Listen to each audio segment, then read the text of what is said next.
Podcasts COP30, nós temos o prazer de receber hoje dois convidados, a doutora Lucila Magalhães, chefe adjunta de pesquisa e desenvolvimento da Embrapa Territorial, vai falar um pouquinho do estudo lançado dentro do pavilhão Agro Brasil, estudo inédito de uso e ocupação do solo no Brasil. Bem-vinda, tudo bem, doutora? Obrigada, boa tarde.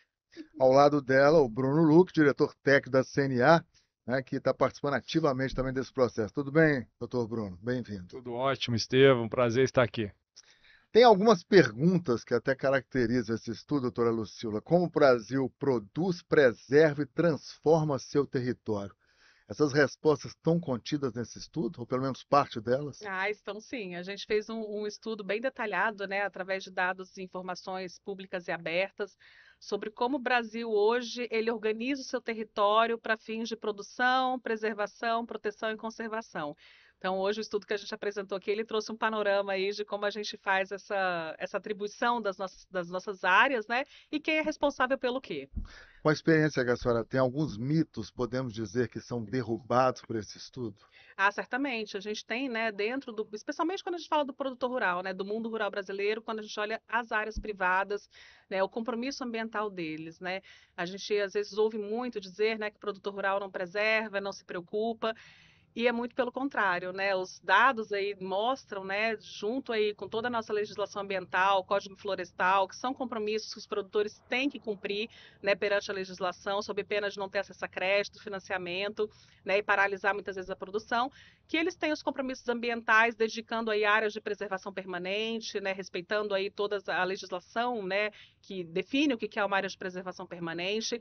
As áreas de reserva legal, que é aquele percentual de uma propriedade, né, de um imóvel rural que tem que estar compromissado com o meio ambiente, dependendo do bioma, né? Esse percentual varia de 20% a 80%, e além de um excedente de vegetação que ainda também está dentro das propriedades privadas do CAR. Então, hoje, quando a gente fala em derrubar mitos, né, mostrar que os produtores rurais têm sim compromissos ambientais e cada vez usam, né, a área agropecuária com mais tecnologia, trazendo tecnologias mais modernas para intensificar o uso e fazer melhor uso e conservação do solo e da água. Daqui a pouquinho a senhora vai destacar alguns números que corroboram, que enfatizam isso que a senhora está destacando.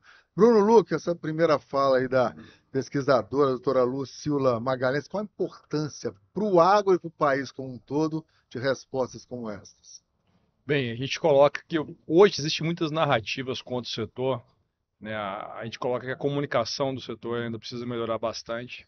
Agora, o principal ponto que eu acho que esclarece muitas das dúvidas ou que desconstrói os mitos, a gente tem a ciência do nosso lado. E foi por isso que a CNA buscou a Embrapa. A Embrapa tem uma história de credibilidade, tem uma história de realmente de ser pautado por aquilo que realmente acontece. E a Embrapa é a responsável por boa parte da inovação que nós temos no agro.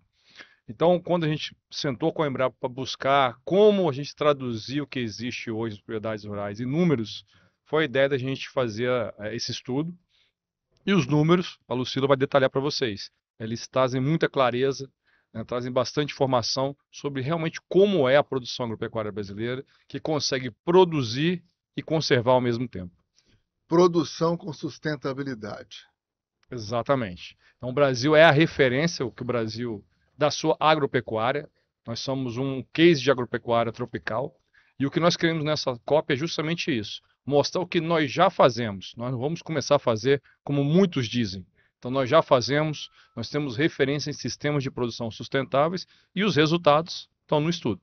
Interessante, antes da senhora dividir conosco e com você que estamos acompanhando esses números, essas primeiras falas da doutora Lucila, doutor Bruno, eu ressaltaria, além da preservação ambiental, a questão do Código Florestal brasileiro, que inegavelmente é um dos mais rigorosos do mundo. Então, além do nosso código ser muito rigoroso, pelo que ela destacou, há uma crescente, digamos, há um crescente compromisso do produtor rural com a sustentabilidade, né?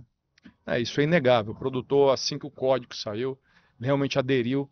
Tanto é que o CAR, que é o Cadastro Ambiental Rural, aquilo que está na mão do produtor, nós tivemos 99,9% de produtores que fizeram o seu CAR. Então, hoje, o grande problema do Código Florestal é justamente os estados darem um retorno na análise desse Cadastro Ambiental Rural, né, que nós temos aí um número ainda muito aquém daquilo que deveria ser. Então, o produtor, ele fez o cadastro, Aqueles que tinham passivo ambiental, eles indicaram que eles queriam fazer o PRA, né, que é o Programa de Recuperação Ambiental. Então, para o produtor está muito claro a adesão à legislação brasileira e o cumprimento daquilo que é legal. Agora, nós temos todo um trabalho que precisa ser feito, principalmente pelos estados, na validação desses cadastros. Produtor rural desmata. Gostaria que a senhora destacasse em números que derruba essa tese. Não, na verdade, o produtor rural ele desmata, né? A gente teve aí dados, né? A gente sabe que tem, e o desmatamento não é que ele é proibido, né? O Código Florestal ele diz a parte do seu território que você precisa ter dedicado à proteção e preservação. E tem aí possibilidade de abertura, sim, né? Então não é todo desmatamento que ele é legal, que ele é legítimo, né? A gente tem partes de desmatamento hoje no Brasil, mas que são autorizados por lei, né? Não só desmatamento, mas também com planos de manejo florestal, né? Então esse sim é algo que a gente também precisa aprender a separar, né? Eu acho que quando a gente divulga dados de desmatamento, a gente tem que entender que o Brasil tem uma legislação brasileira que precisa ser respeitada, né? Não é desmatamento zero, no sentido de que eu não vou mais desmatar, né, nem 1 centímetro a mais. Eu preciso sim respeitar o que prevê o Código Florestal. Então, se o produtor rural, dentro das suas áreas, ele tem área, né, com potencial aí, com um excedente, que ele tem ainda direito de fazer essa supressão, né, para produção de alimentos, fibra e energia, respeitando o que está previsto no Código Florestal, ele tem esse direito, né? Então, dos números que a gente tem de desmatamento, obviamente tem uma parte que é legal, né, que é previsto em lei, é autorizado pelos órgãos ambientais competentes em cada estado, e tem uma pequena porção que também é o ilegal, que está muitas vezes aí fora das áreas privadas, né? A gente já viu alguns estudos, né, que mostram que muito do desmatamento ele vem das áreas que não estão atribuídas, né, das terras devolutas, né, mostrando também a importância do Estado de fazer a destinação correta, fazer a regularização fundiária, para que a gente saiba, né, quando acontecer um desmatamento, quem é de fato responsável por aquilo e não tudo cair na conta do agricultor. Eu acho que esse é o grande erro, né? A gente pegar todo esse número aí de desmatamento que é divulgado e colocar tudo nas costas do produtor brasileiro. Eu acho que esse é o grande erro que a gente tem hoje no país e isso precisa ser revisto. Interessante, doutor Bruno, que é uma diferenciação muito responsável e até racional, né? E cobrar de quem não tem a responsabilidade. E pelo que a doutora Lucila está falando, a imensa maioria dos produtores, independentemente do tamanho das terras onde eles atuam, é responsável, né? Exatamente. Então, essa é uma discussão muito interessante, porque a gente realmente precisa responsabilizar quem está fazendo ilegal. Ninguém defende o produtor que está desmatando, né, de forma ilegal. Isso aí, a legislação está aí para ser cumprida e os produtores estão cumprindo. Então, agora, também nós cobramos a eficiência do Estado, a liberação de licença em tempo hábil, né, a correta avaliação dessas licenças ambientais. Então, tanto é que a gente está discutindo um projeto de licenciamento, né, que foi aprovado no Congresso depois de mais de 20 anos de debate e que foi, de certa forma, ele foi, vamos dizer, não vou dizer revogado, porque a palavra é muito pesada, mas ele praticamente começou do zero novamente, onde o governo vetou vários artigos, apresentou a medida provisória e um novo projeto. Então, nós temos que ser pragmáticos nessa discussão e tem desmatamento? Tem. Quem está fazendo? Vamos realmente trabalhar em cima disso. E o que está legal? Ah, você não quer que ele desmata? Então, para isso existe pagamento para o serviço ambiental, existe protocolos privados. Vamos estimular, vamos dizer assim, a preservação, agora, do ponto de vista econômico. Porque esse produtor ele precisa se monetizar na sua propriedade. E se ele não tiver algo que realmente transforme aquela atuação em recurso, ele não consegue nem manter, vamos dizer assim, aquilo que é obrigação legal, né, que seria a preservação. Você deve estar curioso como eu estou. Números, doutora Silva. Olha, hoje a gente, olhando, né, o Brasil, território brasileiro, a gente tem 65,6% do território compromissado com o meio ambiente, né? Sejam aí em áreas privadas do CAR, né, responsabilidade dos produtores rurais, sejam nas terras indígenas, nas unidades de conservação de proteção integral, na de uso sustentável e também aquele excedente que está aí nas terras devolutas e não cadastradas ainda, né? 65%. 65,6%. Aí temos aí 29% do território brasileiro, que é o que a gente separa, que é a atribuição majoritariamente dos produtores rurais, porque é aquilo que estão dentro, que está compromissado dentro do cadastro ambiental rural, sem sobreposição com qualquer outro tipo de atribuição pública de áreas no país. Então, 29%, né, do território brasileiro hoje é compromisso ambiental majoritariamente dos produtores privados do Brasil. E está sendo preservado. Exatamente. Esse total aí É, está sendo preservado. esse estudo, né, do estado e a natureza da vegetação é o próximo passo da nossa pesquisa, né? A gente não faz, né, nesse trabalho de atribuição, a gente olha essas bases de dados públicas, entende como elas são destinadas para diferentes fins, né? E quando a gente fala do uso e cobertura, aí sim a gente está olhando as imagens de satélite, que são raio-x de como está de fato sendo o uso, né, de cada porçãozinha do nosso território brasileiro.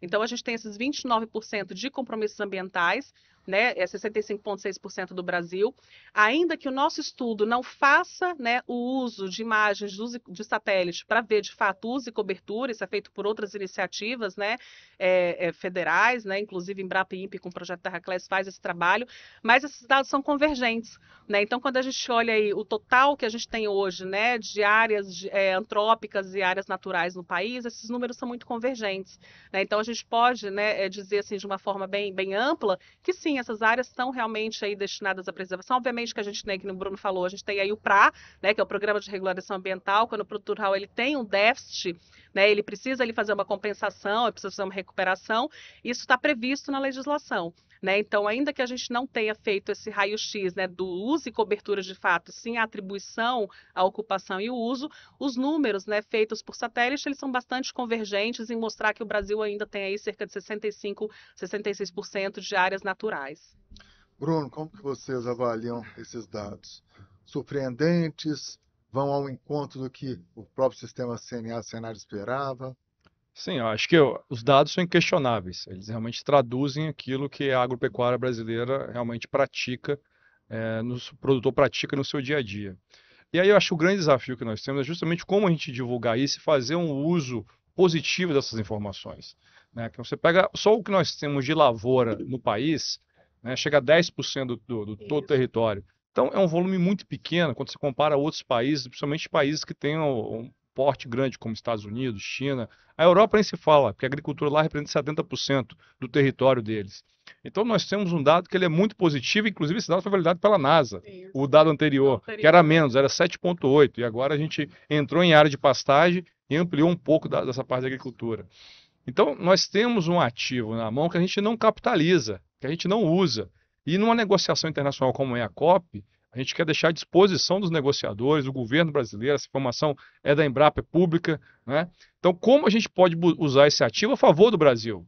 Nós temos que trazer alguma coisa de útil, não estou falando nem para o produtor receber a mais. Agora, só de parar de apanhar e não entrar em lista suja, né, em lei anti-desmatamento da União Europeia, que são alguns artifícios que tem de greenwashing, eu acho que seria vamos dizer assim, um grande feito, um grande legado que essa Copa poderia proporcionar. Doutora Lucília, a tal da Amazônia, como se encaixa nesse contexto? Olha, a Amazônia ela é extremamente importante, né, para esses indicadores ambientais do país, né? A gente tem aqui na Amazônia praticamente 50% do território brasileiro é bioma Amazônia, né? Se a gente junta aí bioma cerrado, a gente chega a 70, quase 75%. Então a Amazônia ela tem um grande papel nesses indicadores nacionais, né? Quando a gente olha, faz um gráfico de atribuição, uso e ocupação das terras só para o bioma Amazônia, quase 84%, 83,7%, se eu não estou errando os números aqui, são compromissos ambientais, né, do território do bioma é compromisso ambiental. Né? E aí a gente tem, né, novamente, uma grande parte dessa contribuição vem das áreas que foram atribuídas pelos governos federal, estadual e municipal, dentre essas áreas protegidas e as unidades de conservação. Mas também tem o produtor rural, né? Os imóveis rurais também aqui na Amazônia também têm seus compromissos, né? Então eles também fazem parte desse conjunto de atores responsáveis pela preservação e conservação da vegetação nativa. Ao passo que eles usam apenas 14, né, em torno de 14% da área do bioma para a produção de fibras, alimentos e energia, sendo que desses 14, 2% é área com lavouras, né, áreas cultivadas. Apenas 2%. Apenas 2%. Do bioma Amazônia. Do bioma Amazônia, isso. Segundo os nossos dados aí do projeto Terraclass, né? Esses dados aí, obviamente, eles são dados dinâmicos, acho que isso é bastante também importante, né? A gente traz aí um retrato das bases de dados que a gente estava aí disponíveis quando a gente começou a fazer esse estudo no início do ano, né? Mas essas bases são dinâmicas, né? O cadastro ambiental rural ele é dinâmico, todo dia a gente tem novos dados, entrada e saída de cadastro, né? A própria dinâmica do uso e cobertura das terras, ela também muita uma dinâmica, né? Aqui no evento, né, a Embrapa também vai lançar dados atualizados do projeto Terra Class para o Bioma Amazônia, né? Então, eventualmente, a gente vai ver aí o que aconteceu de 22 para agora, 25, né? Em termos aí de uso, de fato, agropecuária aqui no Bioma Amazônia e quanto que a gente tem aí de lavoura, né? Mas hoje, o dado que a gente tem, público e disponível, a gente tem aí 2% das áreas do Bioma Amazônia sendo usadas para os cultivos, né? Para as áreas de lavoura. Outro mito que cai, doutor Bruno? Traduzindo em miúdos, né? Para cada 1 hectare produzido no bioma Amazônia, a gente preserva 6, É isso. né? Do total de Essa área relação, preservada. né? Então, realmente, é algo que chama a atenção, né? E eu pergunto qual outro lugar do mundo tem essa proporção. Para a gente encerrar, o sistema CNA-Senar ergue muitas bandeiras, né? Daqui para frente, inclusive, nesse mega evento, a COP30, entre os quais a regularização fundiária, processo mais racional, justo e célere, né? E essa questão da agricultura tropical. De que forma esse estudo, né, embasa essas preocupações do sistema CNA-Senar na sua visão, doutor? Olha, eu vejo, assim, acompanho, né, o sistema CNA Senar, eu acho que uma das grandes frentes, né, que a CNA tem, né, de pautar, né, mostrar a realidade dos fatos. Eu comentei agora há pouco que ninguém valoriza aquilo que não conhece, né, então a gente ter essa oportunidade de vir aqui na casa da CNA, da Embrapa, na Grisone, né, mostrar numa abertura de uma COP30 como que o Brasil hoje, né, está aí compromissado com todas as frentes de proteção, preservação e conservação. Levar isso é uma forma da gente conhecer, né? Não só, até os próprios brasileiros precisam conhecer isso, né? Quantos de nós não temos amigos, até familiares, né, que não conhecem esses números? Então, é primeiro dar ciência, né, dar conhecimento para que a gente possa, de fato, reconhecer e valorizar esse compromisso. Então, a CNA faz isso muito bem, junto com o Senar, especialmente levando aí, através do sistema Senar, né, toda a parte aí de capacitação, extensão, assistência técnica, né, para levar de fato as melhores tecnologias, as melhores práticas para dentro das propriedades privadas, né, para que esses produtores cada vez mais consigam produzir com sustentabilidade, adotando as melhores técnicas para aumentar toda a sustentabilidade, não só ambiental, mas também econômica, né? A gente costuma dizer que a ambiental ela acompanha a econômica, né? É econômica, social e ambiental. Então, quando a gente consegue melhorar os indicadores econômicos, a gente melhora os sociais e, consequentemente, os ambientais vêm junto. Para encerrar, doutor Bruno, o senhor acha também que esse estudo de uso e ocupação do solo no Brasil, repito, lançado aqui no pavilhão Agro Brasil do sistema CNA-Senar, reforça, direto ou indiretamente, essas preocupações do sistema com regularização fundiária e agricultura tropical, o uso melhor da chamada agricultura tropical? Sem sombra de dúvida. É, a agricultura dentro da COP ela é vista como vítima, né? A agricultura do mundo inteiro, que ela sofre os efeitos das mudanças climáticas. E o que nós queremos que essa COP tenha de legado é que ela reconheça que a agricultura tropical, em especial, além de vítima, ela pode ser parte da solução. Que nós temos sistemas de produção sustentável, irrigação lavoura, pecuária, floresta, plantio direto, fixação biológica de nitrogênio e vários outros que já, como já falei, nós já fazemos, nós não vamos começar a fazer. Então, esse tipo de exemplo, ele tem que entrar na pauta das discussões internacionais e a agricultura como um todo, principalmente a tropical, aquela que nós temos aqui em larga escala no Brasil, ela pode ser a solução para boa parte das mudanças climáticas do mundo. Doutor Bruno Lucas, muito obrigado, parabéns pelo trabalho, sucesso, diretor técnico da CNA, e agradeço demais também a doutora Lucila Magalhães, da Embrapa Territorial, parabéns pelo trabalho. Muito obrigada. E se eu puder, queria deixar um convite para quem Claro. está acompanhando, né, aqui o canal, que venham conhecer, venham visitar a Grisone, venham visitar esse espaço que foi preparado com muito carinho, tá uma estrutura maravilhosa, com bastante, né, vitrines tecnológicas, a Embrapa trazendo aí várias, né, soluções tecnológicas para isso, né, mostrar que a gente tem sim uma agricultura tropical com bastante tecnologia e que é parte da solução. Muito obrigado, parabéns pelo trabalho. Obrigada.